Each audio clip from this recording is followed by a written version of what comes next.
Hello बच्चों, कैसे हो? आपका स्वागत है त्रिपान स्टडी सेंटर में। आज जो हम करने जा रहे हैं कक्षा 8वीं विज्ञान का जो हमारे समक्ष चैप्टर आया है विद्युत धारा के रासायनिक प्रभाव, यानी देखा जाए तो chemical effect of electrical current काफ़ी महत्वपूर्ण रहेगा। आज हम इसके अंतर्गत जो है एमसीक्यू करने जा रहे हैं जो एग्ज़ाम पॉइंट ऑफ व्यू से काफ़ी महत्वपूर्ण रहने वाला है।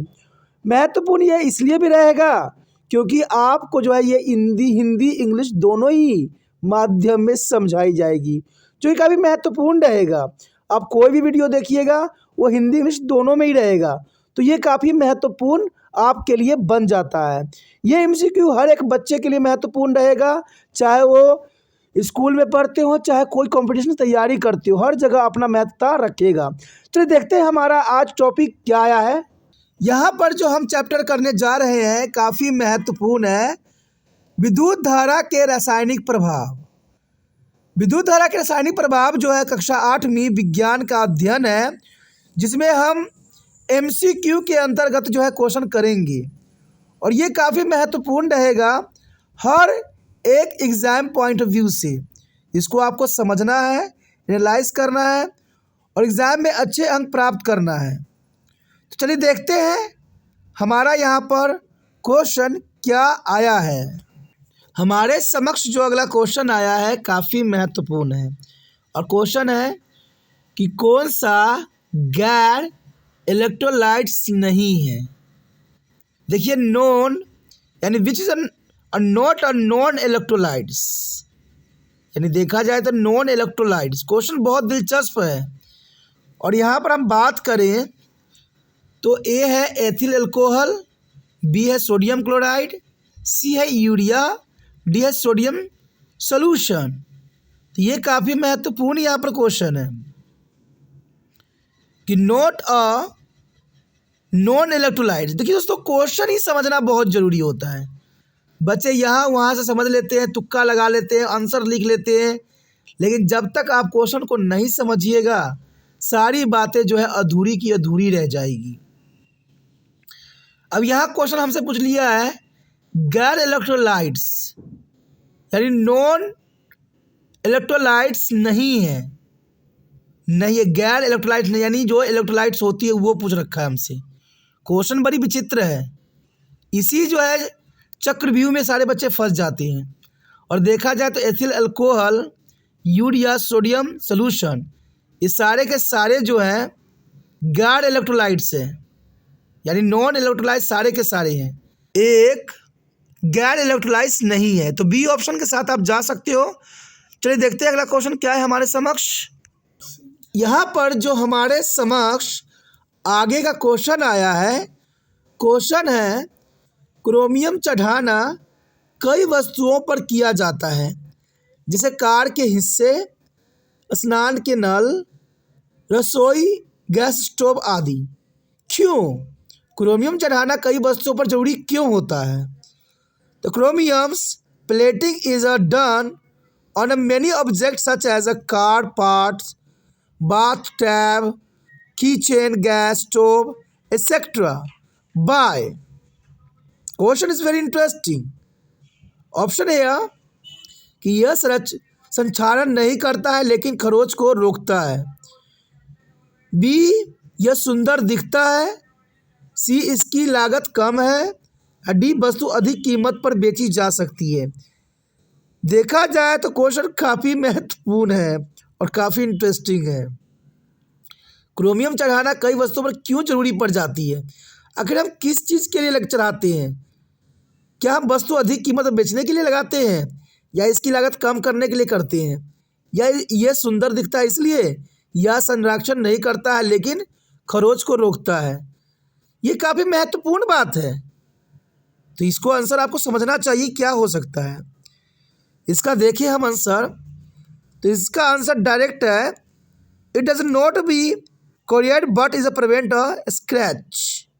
अब देखिए कार इतना महंगा होता है, स्नान के नल भी महंगा होता है, रसोई घर के स्टोव भी महंगे होते हैं, तो हम ये तो नहीं चाहेंगे इसमें खरोच लगता रहे, लेकिन क्रोमियम जो होती है काफ़ी महत्वपूर्ण एलिमेंट होती है जो इन सब चीज़ों पर जो है खरोचों को रोकती है। तो इसका मतलब ए ऑप्शन आपका सही है। ए संरक्षण नहीं करती है, बेशकली संचारण नहीं करती है, लेकिन खरोच को ये रोकती है। जंग को नहीं रोकती है, लेकिन खरोचों को ये रोकती है। तो ऑप्शन ए आपका सही है। ए ऑप्शन के साथ आप जा सकते हो। चलिए देखते हैं अगला क्वेश्चन क्या है।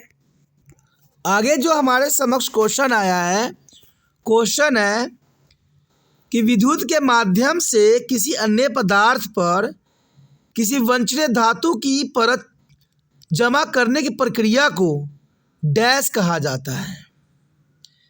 देखिए, विद्युत के माध्यम से किसी अन्य पदार्थ पर किसी वंचनीय धातु की परत जमाने की प्रक्रिया को हम डैश कहते हैं। The process of depositing a layer of any desire metal on another material by mean of electricity is called. क्या ए इलेक्ट्रिकल प्लेटिंग कहते हैं, या बी इलेक्ट्रोप्लेटिंग कहते हैं, या सी विद्युत जमाव कहते हैं, या उपयुक्त में से कोई नहीं। काफ़ी दिलचस्प क्वेश्चन है। आपको पता है कि हम कई वस्तुओं पर जो है उस वस्तु को जो है उम्र बढ़ाने के लिए उसकी जो है संरक्षण करते हैं और उसको हम इलेक्ट्रोप्लेटिंग करते हैं, जिससे कि वो काफ़ी दिनों तक टिक सके, चमकदार रहे और मजबूत रहे। आपको पता ही होगा कि भारतीय रेल में जो पटरियों पर इस्तेमाल की जाती है, ठीक है, उसमें मिश्र धातु का उपयोग की जाती है और ये काफ़ी महत्वपूर्ण होता है कि उस पर जो है दूसरी परत चढ़ाया जाता है और ये सारे प्रक्रिया को हम इलेक्ट्रोप्लेटिंग कहते हैं। इलेक्ट्रिकल प्लेटिंग नहीं, इलेक्ट्रोप्लेटिंग, यानी बी ऑप्शन आपका सही है। ये ऑप्शन नहीं, बी ऑप्शन इलेक्ट्रोप्लेटिंग। तो आप बी ऑप्शन के साथ जा सकते हो। बी ऑप्शन है इलेक्ट्रोप्लेटिंग, जो सही है। और इसका इस्तेमाल जो है विद्युत के माध्यम से किसी अन्य पदार्थ पर किसी वांछनीय धातु की परत जमाने की प्रक्रिया को हम इलेक्ट्रोप्लेटिंग कहा जाता है। तो ये आपका काफ़ी महत्वपूर्ण क्वेश्चन है। आगे देखते हैं क्या हमारा क्वेश्चन है। अगला क्वेश्चन जो हमारे समक्ष आ गया है काफ़ी महत्वपूर्ण है। क्वेश्चन है कि कुछ परत पदार्थ विद्युत के सुलचालक होते हैं और कुछ कुलचालक होते हैं। इसमें से कौन सा खराब कंडक्टर है? यानी कुछ सुलचालक होते हैं, कुछ कुलचालक होते हैं। लेकिन हमसे ये क्वेश्चन पूछ लिया है कि यहाँ पर जो ऑप्शन दिया हुआ है उसमें से कौन सा खराब कंडक्टर है। Some liquid are a good conductor of electricity and some are a poor conductor. Which one of the poor conductor?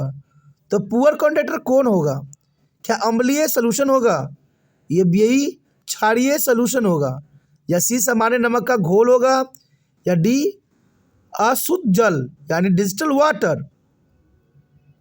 तो ऑप्शन यहाँ पर काफ़ी दिलचस्प है। Acidic solution, alkaline solution, common salt solution और डिजिटल वाटर। मैं आपको एक बात बताऊं, यहाँ पर एक महत्वपूर्ण बात है कि आपको पता है कि यहाँ पर जल की बात की गई है। जल जो होता है विद्युत के सुचालक होता है, ठीक है, लेकिन हमसे पूछा हुआ है कि इनमें से कौन सा खराब कंडक्टर यानी कुलचालक है विद्युत का। मैंने जल की बात की है। जल जो आप पीते हो वो विद्युत का चालक होता है क्योंकि उसमें सोडियम होता है। लेकिन एक ऑप्शन यहाँ पर हमें बता रहा है डिजिटल वाटर। डिजिटल वाटर का मतलब होता है D2O और हम पीते हैं H2O। तो D2O जो होती है एक तरह का डिजिटल वाटर होता है जिसमें सोडियम नहीं होती है और इसमें से विद्युत धारा प्रभावित नहीं होती है, यानी ये एक खराब कंडक्टर होता है। बाकी अम्लीय सॉल्यूशन हो गया, क्षारीय सॉल्यूशन हो गया, सामान्य नमक के घोल, इस सब में जो है विद्युत धारा प्रभावित होगा। आप अर्थिंग बनाते हो तो जहाँ पर अर्थ लगाते हो वहाँ पर देखते हो आप नमक डालते हो। नमक डालने से ये होता है कि वहाँ पर नमी बन जाती है जिससे विद्युत धारा जो है आसानी से जा सके। तो इसका मतलब डिजिटल वाटर। आप सोचिएगा डिजिटल वाटर कैसा होता है। तो आपने जो घरों में इन्वर्टर लगा होगा और इन्वर्टर में जो पानी डालते हो ना वो डिजिटल वाटर है, ठीक है, D2 है। और सबसे साधारण बात जो आप हमेशा करते हो और आपके सामने रहता है, आप कभी रेन में नहाए हो, बारिश में नहाए हो? जो बारिश के जो पानी होती है वो भी डिजिटल वाटर ही होती है, वो भी शुद्ध होती है। जो बरसात की पानी होती है जो धरती पर न गिरे, ठीक है, जो रेन वाटर होती है वो डिजिटल वाटर ही होती है, उसको भी हम D2O ही कहते हैं। ठीक है, तो आप समझ गए होंगे कि आपका ऑप्शन यहाँ पर डी सही है, डिजिटल वाटर, हिंदियों में अशुद्ध जल, जो कि एक खराब कंडक्टर है। तो ये काफ़ी महत्वपूर्ण है। चलिए देखते हैं अगला क्वेश्चन क्या है। आगे जो हमारे समक्ष क्वेश्चन आया है, क्वेश्चन है जब इलेक्ट्रोड को पानी में डुबाया जाता है, जब इलेक्ट्रोड को पानी में डुबाया जाता है और बिजली प्रभावित की जाती है तो सकारात्मक टर्मिनल पर बनने वाली बुलबुले वास्तव में डैश गैस होते हैं। ये एक तरह का एक्सपेरिमेंट है। आप लोग एक्टिविटी कभी नहीं पढ़ते हो, यही तो सबसे बड़ी बुराई है। और ये एक्टिविटी से क्वेश्चन उठाई गई है कि जब इलेक्ट्रोलाइट को पानी में डुबाया जाता है और बिजली प्रभावित की जाती है तो सकारात्मक टर्मिनल पर बनने वाली बुलबुले वास्तव में डैश गैस होती है। तो वो कौन सी गैस होती है? Where electrolytes are immersed in water and electricity pass, the bubbles formed on the positive terminal is actually dash gas। तो क्वेश्चन तो यह बहुत ही महत्वपूर्ण है। और ऑप्शन है hydrogen gas, B carbon dioxide gas, C oxygen gas, D nitrogen. अब देखिए, जिन बच्चों ने एक्टिविटी की होगी उनका डायरेक्ट आंसर होगा, और जिन्होंने एक्टिविटी नहीं की होगी वो असमंजस में फंसे होंगे कि मैं हाइड्रोजन पे लगाऊं कि नाइट्रोजन पे लगाऊं, कि मैं ऑक्सीजन पे लगाऊं या कार्बन डाइऑक्साइड पे लगाऊं। मैं आपको एक बात बता दूं, जब इलेक्ट्रोलाइट्स को पानी में डुबाया जाता है और उसमें बिजली प्रभावित की जाती है तो देखा जाए जो सकारात्मक यानी पॉजिटिव टर्मिनल पर जो बुलबुले बनते हैं वो वास्तव में ऑक्सीजन गैस होते हैं। यानी देखा जाए तो इसका ऑप्शन सी सही है, ऑक्सीजन। और जिन बच्चों ने सी ऑक्सीजन सोचा है उनका आंसर सही है और उनका सोच भी सही है। तो इसलिए चलिए देखते हैं आगे क्वेश्चन क्या है। आगे जो हमारे समक्ष क्वेश्चन आया है, क्वेश्चन है कि लोहे को संक्षारण और जंग लगने से बचाने के लिए उस पर डैश की एक परत जमा की जाती है। लोहे की संरक्षण करना काफ़ी महत्वपूर्ण है और इससे बहुत सी चीज़ें जो होती है बहुत ही सामान्य तौर पे खराब हो जाती है। A coating of dash is a deposit on iron to protect it from a corrosion and formation of rust. क्या हम उस पर तांबा की परत लगा सकते हैं, या बी एल्युमिनियम का, या सी जिंक का, या डी चांदी का? मैंने आपको बताया भी है कि देखा जाए तो रेलवे जो है हमारे बहुत बड़ा जो है लाइफ लाइन है, और ये लाइफ लाइन जो होती है एक पटरी पर चलती है, और पटरी पर जो है ट्रेन के पहिए दौड़ते हैं, और आपको पता है कि हम इसको ढके हुए नहीं होते हैं। आए दिन बरसात, धूल, हर तरह की समस्या जो है पटरियाँ झेलती है, लेकिन फिर भी उस पर जंग क्यों नहीं लगती है? क्योंकि उसको देखा जाए तो उस पर जो है जिंक का परत चढ़ाई जाती है। इसका मतलब यहाँ पर देखा जाए तो लोहे को संरक्षण और जंग लगाने से बचाने के लिए उस पर जिंक की परत जमा की जाती है। तो देखा जाए तो यहाँ पर सी ऑप्शन आपका सही है, और सी ऑप्शन के साथ आप जा सकते हो। तो जिंक ही एक ऐसा धातु है जो लोहे के इतने उपयोगों को संरक्षण और जंग लगाने से बचाती है। यानी देखा जाए तो जिंक जो है काफ़ी महत्वपूर्ण एलिमेंट है लोहे के लिए।